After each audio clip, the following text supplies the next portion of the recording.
Welcome to Sweet Life Beat Life. We hope this video helps. You begin by preparing the best possible source file because Facebook compresses every upload.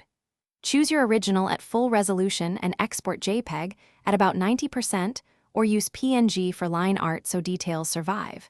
This reduces aggressive recompression.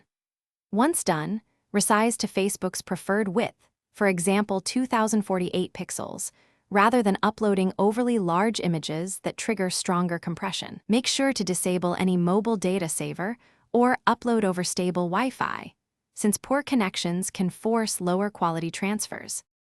Now focus on how you upload, because the method determines if your file stays crisp. On mobile, enable Upload HD or high quality in settings and photos. This tells Facebook not to downscale by default. On desktop, upload from a modern browser and either create an album or post directly. Dragging the prepared file preserves metadata and size better than screenshots. For profile and cover photos, use Facebook's exact pixel dimensions so the platform doesn't resample or crop unexpectedly, which would blur edges.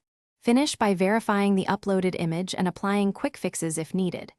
You should open the photo on both desktop and mobile to compare with the original. Look for blocky artifacts or softened detail.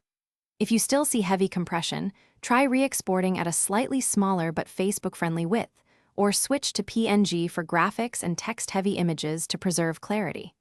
If problems persist, clear the app cache, upload from desktop, or add the image to an album instead of a single timeline, post to bypass some processing quirks. Thanks for watching. Consider subscribing if we helped you.